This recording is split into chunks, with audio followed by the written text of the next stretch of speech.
and welcome to the M Word at Balanced Nutrition. I'm Marie. Renee, what's up?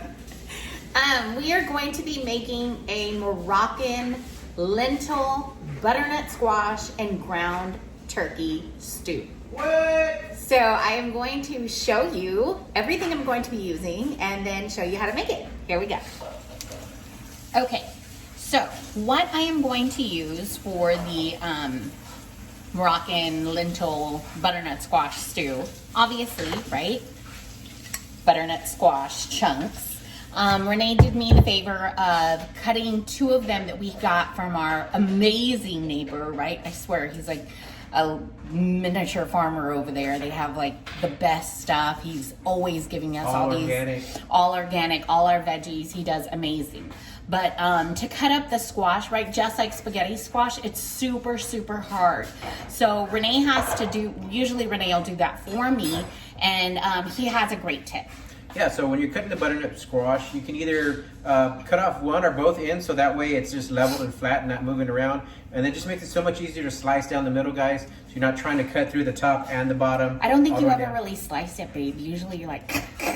That's the butternut. The spaghetti squash. The spaghetti squash, yeah. That one's really hard to do. Oh, okay, good. So this one is hard, but it's not as hard. Yeah, it's not as hard because it's not as wide. So you're able to cut off, the narrow tip, and then you can actually cut off the end too. So that way when you slice down the middle, it's also real easy to scoop out the seeds. Yeah, you have all the seeds right there in the bottom of the bowl. Just comes right out.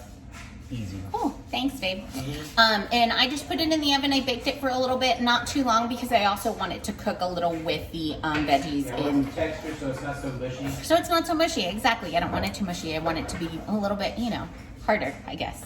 I have some cut onions. I'm gonna use some minced garlic, olive oil, the lentils, of course. Yum yum. Ground lean turkey. Yum yum yum. Some diced tomato, and I will keep the juice for this, right? I'll go ahead and pour it in.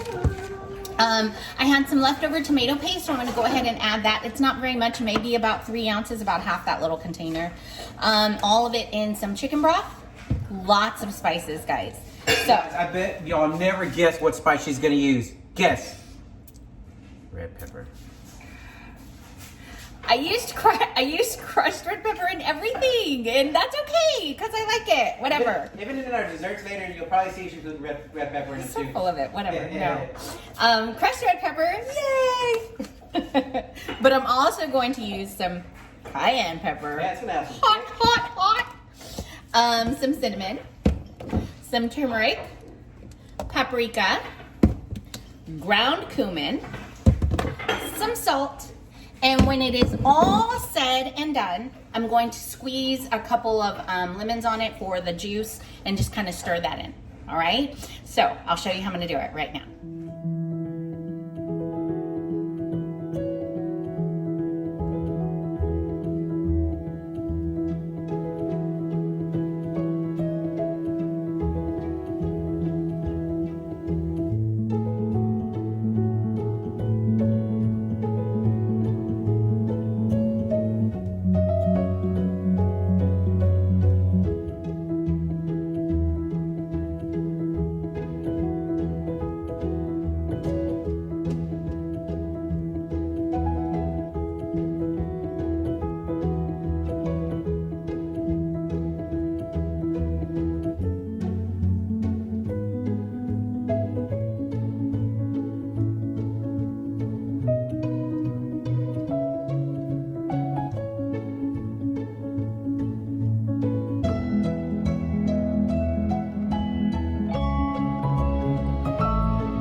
Okay, so I have everything in there, and what I was trying to show you is that this container of chicken broth is 4 cups. I did half, and then I poured the lentils on, and then I did the other half, so it's a total of 4 cups of broth in there.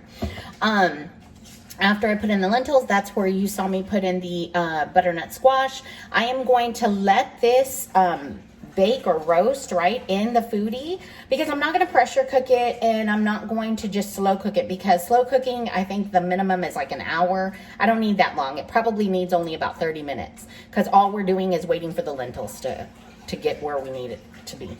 So I'm going to bake it for about 30 minutes in here, and then it should be good to go. I'll show you when we're done. Okay, so here is the butternut squash lentil turkey stew. I did end up having to pressure cook it instead of the bacon roast, because I realized with the bacon roast, it was only going to cook from the top because it uses this top burner. And so when I opened it, after about 5 minutes of thinking about it, I noticed that it was starting to get just burnt up on the top and not cooking all the way through. So I used the other lid, and I did the 375. I did the pressure cooker at 375 for about 12. I think it was like 12 minutes. And it is absolutely perfect, guys. It smells so super yummy. I already got a little taste, and it is so good.